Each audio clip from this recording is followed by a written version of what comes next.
Good morning, everybody. Good morning, good morning. Welcome back to Real Talk with SLR. How are you guys doing today? Well, yesterday was a good day. Yeah. You guys saw here on Real Talk we were traveling into town and getting some things done. Mm-hmm. It was a really good day. That was fun. It was a good time. That burrito. Always makes it good when you can get that good breakfast burrito like that. Yeah, and you start your day off right. Mm-hmm. Some good eating. But yeah, we went to town yesterday. We got a lot of stuff done. I did vlog all day yesterday, and I have that video uploaded and ready to go. I believe I have it set for 1 o'clock or 1:30 or something today, so you guys will be seeing that on SimpleLifeReclaimed. Shouldn't be too long. By the time you guys are seeing this, it shouldn't be too long for the other one to come out. So. Oh. But it was a good video. I hope you guys enjoy it. Yeah. We ran into a lot of things when we were out and about in town, and I don't want to spill beans because you guys are just about to see that video. So, Yep. but it was there was a lot going on in it. So, Yep. Today is actually Wyatt's birthday. So happy birthday, Wyatt! Happy birthday, bud. Wyatt is our nephew, and he is the son of Anthony and Roxanne over at Country Road Cure. If you guys are new around here, Country Road Cure is my brother and sister-in-law and their family, and they actually share this property with us here on the 41.36. Yep. They did the same thing that we did, man. They moved across country, and they sold all their stuff in Vegas, and we came in on this property together. They're going a little bit different route with building their house, though. They're doing the shed to houses, which are freaking amazing, and they've got one of them completed already, so I'm going to put a link over Gary's head that way, so you guys can go and check them out, and maybe go and say happy birthday to Mr. Wyatt today. Yes. So he's turning 8. Yeah. It's a big number for little kids, so it's pretty exciting. I can't believe he's already 8. I remember when me and Roxanne were pregnant with, I was pregnant with Scarlett and she was pregnant with Wyatt. We were pregnant at the same time. Scarlett's only like 3 months or so younger Nope. than Wyatt, but seems like just yesterday. That's nuts. I know. Kids are growing way too quick. Way too quick. Summer is getting ready to be over here soon, and I'm thankful, but I'm also got bittersweet feels going on. Abraham, our youngest, is going to be starting kindergarten this year, and it'll be the first time that I'm without any kids at home in a super duper long time. Oh. So we this week, I think, and next week are their last real like full weeks, maybe half a week after that, and then they're going to be starting school, so we're going to have to do all the school shopping here soon. Yep. We're going to have to start going to bed early, getting them back on that good sleep schedule. All these fun things. stuff. Yeah, all these things are upcoming in our very near future. But on the good side, though, with all the kids being gone and not home during the day, it's going to allow me and Gary a lot of time to really put in a lot of work on the cabin and the basement. Yep. That's gonna help out so much right there. I'm not gonna lie. Yeah. It's gonna make it nice and easy, and we'll be able to just get it done. Yeah. Because with having 3 kids home, I mean, I'm sure you can imagine all the chaos that ensues during summer vacation, and they're starving every 5 minutes, and you know, But we do have very great kids, though. Our kids are super duper well behaved and very big helpers, so I'm not complaining about that. It's just having to just having to do the daily stuff. It just takes away time from doing the other things. no. It's not a bad thing. It just is what it is. What's up, Abe? Can you turn my shoes? Sure. Sure, bud. Come here. Tie Abraham's shoes really quick.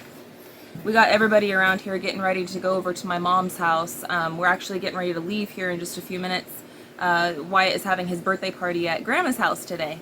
Yeah. My mom's got a really cool play set built in the backyard for them, and she's got like slip and slide and different water fun for them to do today. And it's just my mom's house is already finished and built, and her yard is already all set up and all that stuff. So it will be very nice to go over to Grandma's and celebrate and be able to hang out with Mom and Brittany and Kylie and Colin, and yeah, I'm looking forward to it. Yeah. It'll be good. I feel like I haven't seen my mom too much lately. She's been super busy traveling around, and we've been busy working, and it's going to be really good to visit with her today. There you go, bud. Now he's gonna run off. He's Yeah. like, I got my shoes on. Zoom, zoom, zoom, zoom, zoom. But anyway, guys, we're not going to keep you guys too long on this one. I did want to answer some of your guys' questions. The video that you guys saw of us yesterday had that crazy bear reenactment, which everybody is posting in the comments. Thank you for all of the support. We wanted to kind of go out of our element a little bit and do something different to break up same old, and some people the joke went like way over their head. Some people you guys got it, and that's cool. It really did happen, and it really did happen that way. We just obviously dramatized it for comedic relief. So thank you guys for all of the support with that. And the bear, so actually I had a lot of questions about the bear. They're like, oh, the bear, when you add the de-blurring effect and we could see Gary did a really good job. How'd you do that in the computer?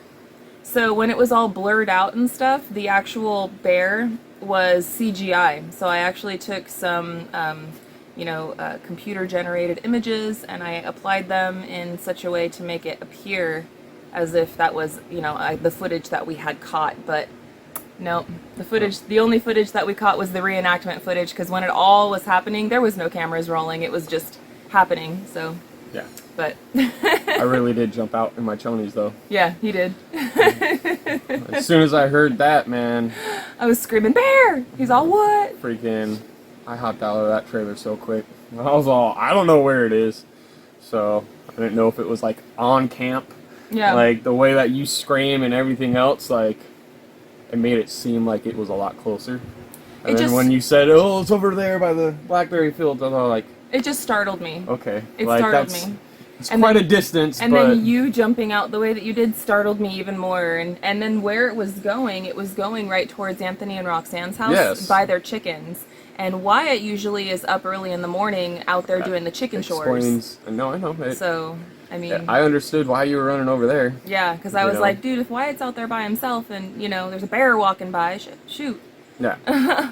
So, as soon as she told me where it was, though, I was like, alright, I can get changed and I'll walk down there and just see if I can see it anywhere just hanging out or something like that, because if that's the case, then we need to try to shoo it off and get it off the property.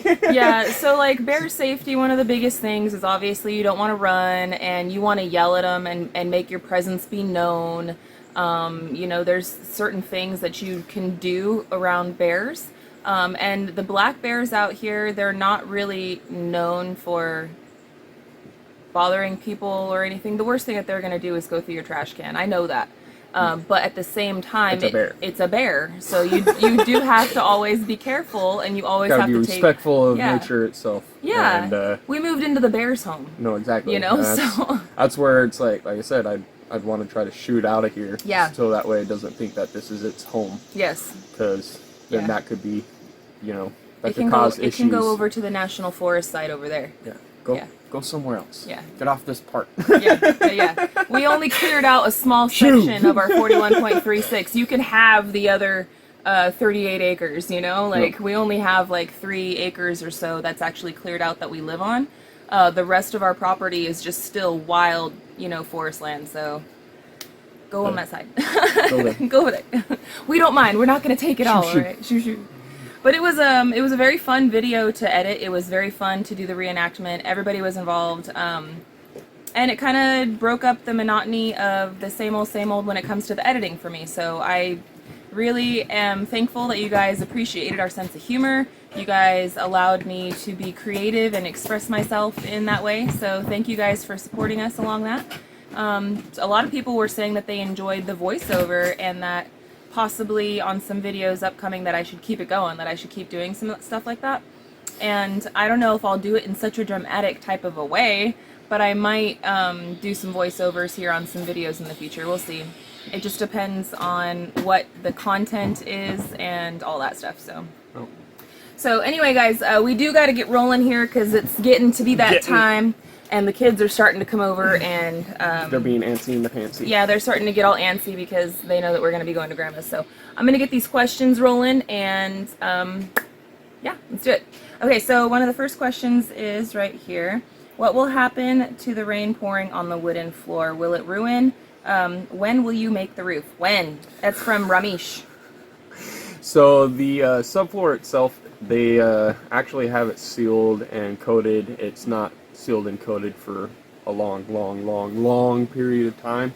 But they have made these subfloors nowadays to where you can actually do everything without sealing it all off and everything like that, and it just takes time to build up the frame and actually like waterproof or weather in the actual building itself.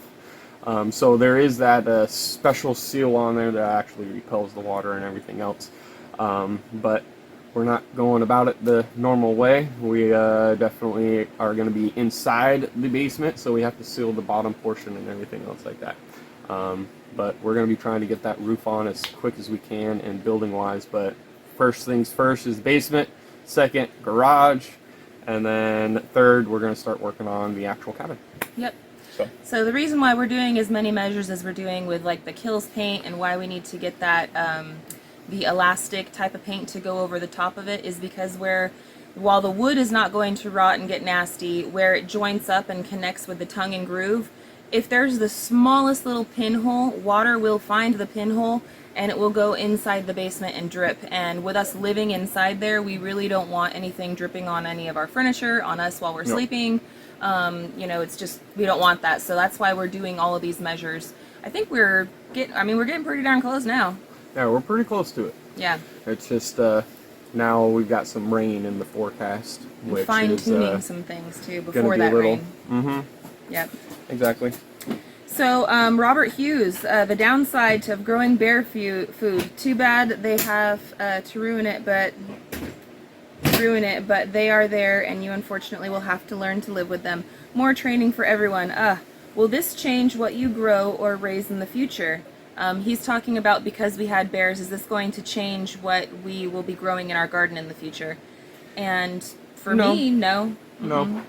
As long as you set up fencing correctly and everything else, you can keep bears deterred by that. But at the same time,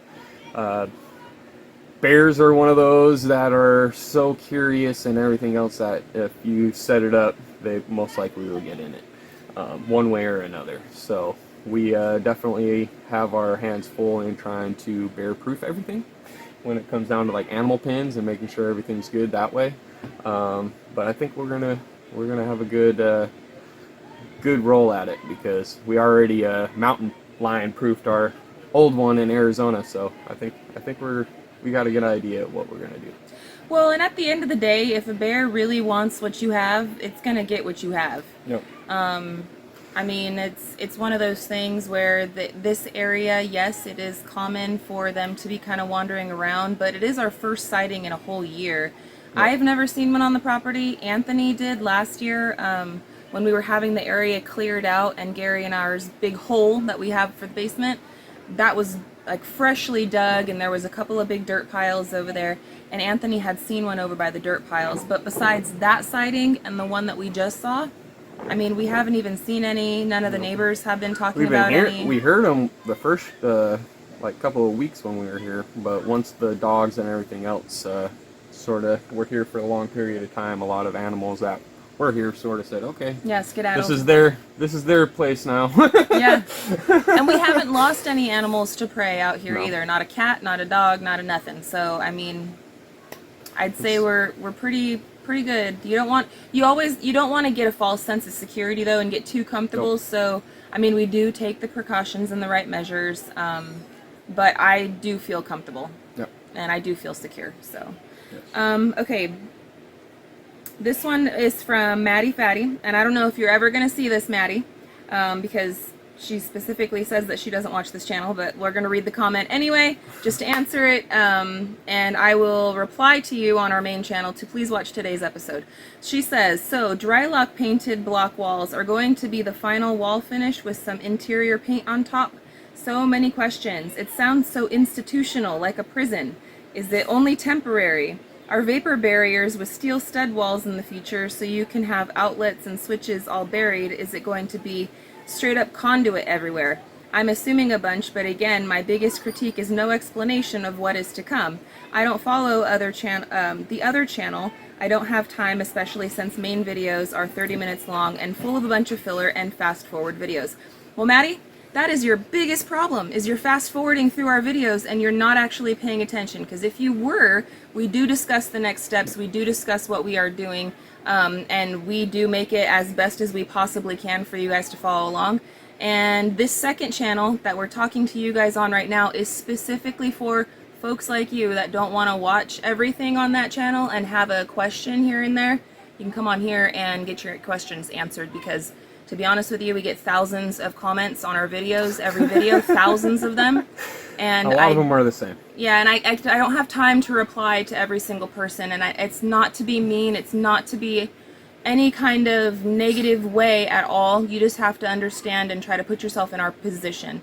So we will answer your questions. So the question was, is the final wall finish with some interior paint on top?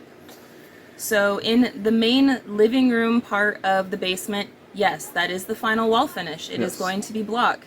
I don't think it's personally very institutional or anything like that. Actually, Gary and I's first, one of our first houses, not apartments, that we had together was a duplex, and it was a block building. And it was very homey, it was very comfortable. It didn't feel any of those types of ways that you're trying to make it sound.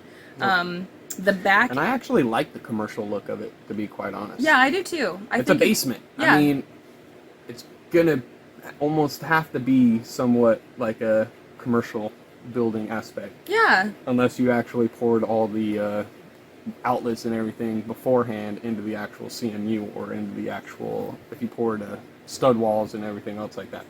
So either which way you go about it, a basement would almost look like a commercially done something, unless you did false walls all the way on the inside and then just But why spend the money on the lumber when lumber prices are so expensive right now? Why put ourselves through all of that work and it will actually lose square footage? For what? Correct.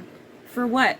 There's like literally no purpose to it, in our opinion. If you guys want to do that with your building, by all means, do whatever makes you happy, but for us, we're just... The front wall, where the doors are and the windows are, I am probably going to be insulating and putting a false wall on that front one, just on the inner, because we do not have insulation on the outer walls. Just to give it to where everything all the way around is insulated and it's all good to go. Concrete is not really the best insulation. If you look at it and everything else, the R value isn't really that high. Yeah. So that's why we insulated it. We went a little bit above that aspect, doing the outside, because a lot of people out here just don't do it in the South. They just literally build the wall and might dry lock or waterproof seal the outer side, and that's it. Yeah. So, yeah. Yeah, so I mean the front wall, you know how we did on the basement before we buried it in, we had that foam insulation on the outside of the whole building. We're probably going to do the same thing, like Gary said, to that front wall, because that's the only wall that's missing any of that. I'm only going to be losing a little bit of space. Plus, I can also put the electrical boxes inside that. So. And then, so to answer your question about the electrical outlets and switches, yes, you are going to see the conduit on the walls that are just straight block. But on that wall in particular, the front wall, you shouldn't be able to see any of them. They should be inside, because there's going to be a false wall. Now, in the back part where there's the laundry room and the storage pantry, which will also double as our bedroom for the time being, and all of that, that's going to all be studded out. And it's going to have, you know, like drywall and stuff like that. We haven't decided on the actual finish yet, but it's going to have like a walling on it. So some of those walls will be block, the part that's on the outer side, but then the part where it's studded out, that's going to be the wood and the other finish. Yep. So it's going to be a combination. On the block walls, you will see the conduit. The actual electricity blocks will be sticking out from it. But on the other walls, it's all going to be sunken and in, traditional, I guess. So our next question comes from Billy Bell, and he is wondering, how are your harbor freight shelters holding up to the elements? They are holding up pretty well. It's going on our second year with them and everything. The only thing that is definitely taking a beating is the outer material because of the sun. The wind definitely can bend a couple of the poles here and there, but as long as you stake them in correctly, and as long as you put in everything correctly with the poles and everything, they hold up pretty well. Yeah. I mean, I don't really have anything bad to say other than the UV protection of it doesn't hold up for that long in a sense. So I mean, that's the Yeah. only thing. I'm wondering how much longer they're going to hold. But the best thing is the framing is good, so we can use them for a greenhouse. Yeah, we can use the framing for something else later. No, and So. that's a perfect size greenhouse. Like, it's pretty big. I mean, Yeah, they're I think 10 by 17, something like that. Yeah, something like that. They're pretty big. They're actually garage carports yeah. that we're using for storage for all of our things. We got one for the laundry room. Gary's got one for his tool shed. You know, Yep. but they're holding up, man. We're on year 2 and they're still kicking. Mm-hmm. So, Mary Kay is asking, so are you guys going to visit their new bathroom with towels in hand? Talking about Country Road Cure. Yeah, their bathroom is coming right along, man. Oh. I think we might. I mean, I would love a real shower, but we're gonna have our own real shower really soon too. Oh. So, I might want to wait. yeah, Might want to wait. just so that way we can have it be our like first real shower be like in our house. Yeah. Yeah, maybe. I don't know. It's funny though. It's funny. That's funny. Okay. Phil Emmerling is wondering, does Biggie have a big block or small block in it? That is a big block. Yeah. That guy's the big dude that will suck up all the gas. Yeah. Yeah. But at the same time, I mean, the diesel model and everything, that's HD. From what I'm looking at with prices now and everything else, I'm sort of glad that we've got the big block and not the diesel block, because that would suck. That diesel prices is insane right now. And then our last question for the day, just the very last one, comes from Vortiporus. I hope I said that correctly. It says, looking at all the hard work there with the primer by Gary, I have a question. How come you chose Kills instead of Zinsser BIN primer for this? Zinsser BIN is perfect into a spray gun and is shellac based. Would have worked amazingly well here. Honestly, I just grabbed what I could when I went to the store. It's not going to be like the end product itself. It's going to get covered up over the years and everything else. I don't really care per se, as long as it's fighting the mold and mildew, because that's the biggest thing. And 2, I don't really want to use a spray gun on any of the application of what I'm doing, and mainly because I don't want it to be spraying too thin. And the spray gun I do have, it's a pain in the butt, and I don't want to go buy another spray gun or rent one. No, there's no need. I don't really want to do that per se. Rolling it on, I can be precise, and I can put it on a little bit thicker. Yeah. So that's partly where we're like, let's just roll it on, because we can add the thickness that we want to it a lot easier, and the OSB actually soaks up some of the wood just like the block. Yeah. So the block really sucks it up, guys. yes. So yeah. that's partly why we don't use spray guns, is just because it's a thin layer, and well, the stuff that I'm the using dry lock, right now, you can't you even can't use it. I mean, people are like, oh, you can water it down. Well, then what's the point in using that product, in a sense, if you're watering it down, or making it thinner in a sense to put it on, and then it's putting on maybe like 6 coats versus just the 2 that you're putting on. Right. So Right. yeah. We don't really want to mess around too much with the waterproofing. We want to make sure that it's going to be watertight. Yes. And that it's going to keep everything nice and dry in there. The stuff that Gary's using is for the mold and mildew, and That's to make just the sure that primer. doesn't rot the wood. Yep. And then the other elastic stuff, it says I can use it with the spray gun, and I'm not He's still doing going to it. roll it. I'm not going to do it, because, like I said, just with that, I don't want to be spraying it on and then think that I'm spraying it on good, and come to find out it's a lot thinner than versus rolling. Yeah. So There's a might method. use a lot more paint, but There's a method to the madness, and there's no one right way to do this kind of stuff, guys. No. If you guys have a different method that works for you, by all means, go Yep. ahead and do it. This is just what's working for us, and we decide what we want to do just because. We don't necessarily have to have a rhyme and reason either. I'll say this: they do not make any product for this. For what you're doing. For what we're doing. Yeah. Because most people do not move into their basement until you're dried in completely on the top part. Yeah. And it's due to this right here, that they don't really make this product, in a sense, and roofing materials, and like even the roofing paint that you have to put on, like I've already looked at it, you're talking like a 90 mil rubberized coating that you're gonna have to put on there for a flat roof.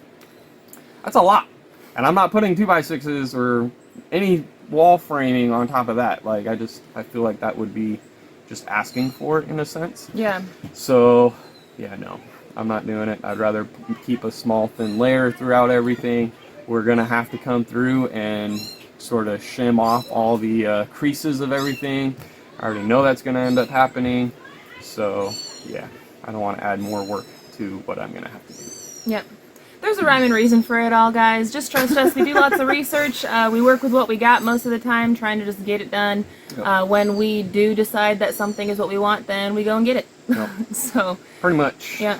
But that's all the questions we got time for today. I got to get in there and deal with them kiddos. We got to get going over to my mama's house. Today is going to be a good day. So, we're going to get into it and get it going.